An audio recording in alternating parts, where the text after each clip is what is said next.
Hello, everyone.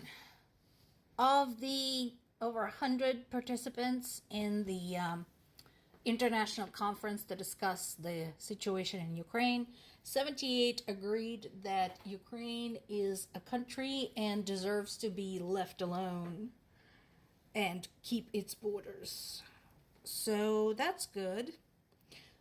And as before, as I mentioned, it is a nice symbolic move of solidarity, but what does it mean? Does that mean everybody's going to come together the way they did during World War II to fight a common enemy, to find a common threat? It remains to be seen. I do have a correction. I didn't realize this. Russia actually was not invited to this. And it could be argued both ways. It would have been interesting what they would have done if they were invited. Would they have shown up? Would anybody actually from Russia have attended this? I doubt it. However, something to remember is that ultimatum that Russia issued just before the conference. So, based on that, based on their demands for peace, it's a moot issue whether or not they were invited. The terms they presented were absolutely not acceptable.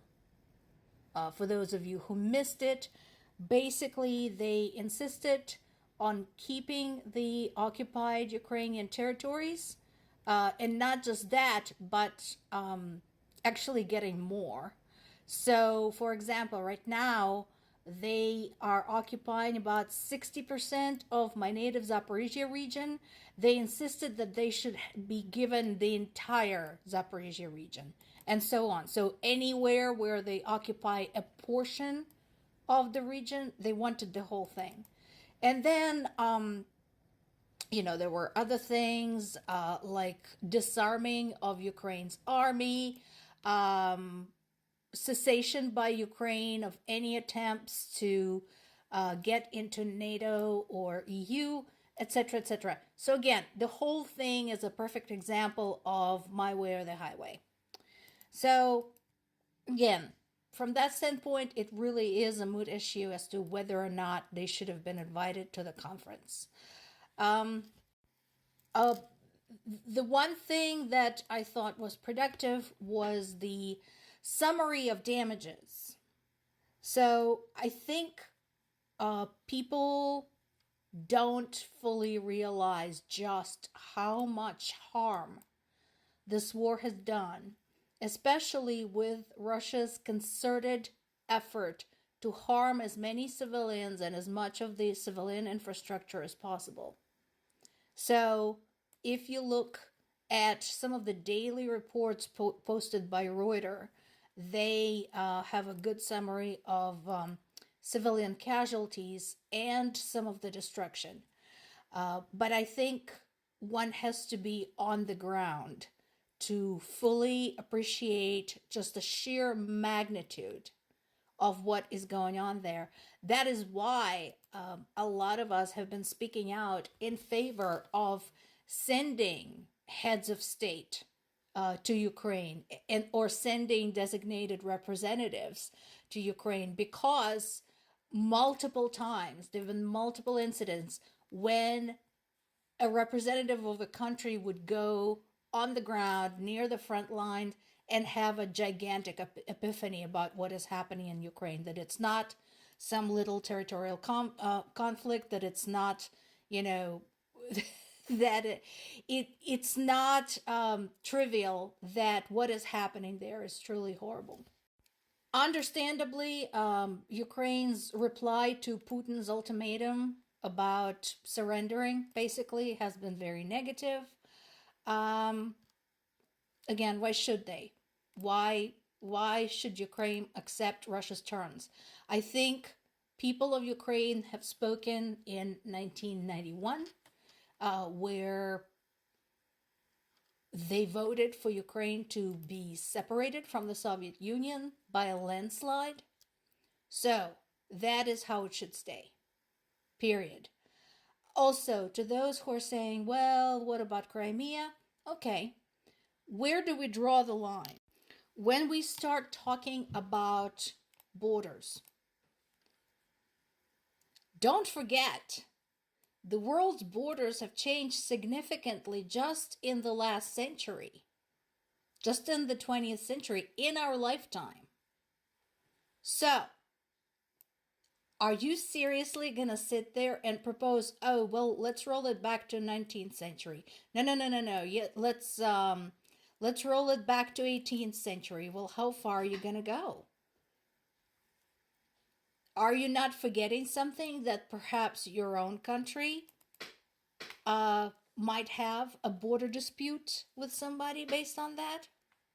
So when you're advocating Russia's cause in all of this based on Russia's territorial interests, remember, once the precedent is set, this might affect you as well.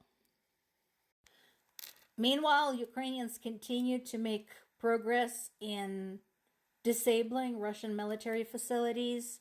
Again, it doesn't need to be argued. It's obvious that it's easier to get rid of enemy military equipment before it's been manufactured. And it's easier to disable enemy military equipment before it could be fueled and dispatched to where it needs to go. Thus, the targeting of arms manufacturers, oil rigs, oil refineries, etc. Because basically, wherever you look, most of Russian industry lately has been working to supply the war. And the good news for those who question the wisdom of the strategy, there are records. You know, there's a paper trail of what goes on at what facility, where the weapons come from, which sources feed which types of equipment, and so on. So, yeah, this is not just random targeting to scare civilians, which is what Russia has been doing in Ukraine. The last but not the least, of course, is the damage to civilians.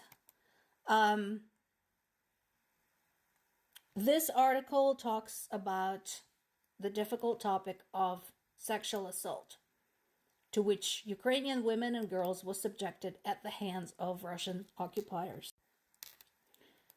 The scenario was repeated over and over in multiple areas, towns, cities, villages, everywhere.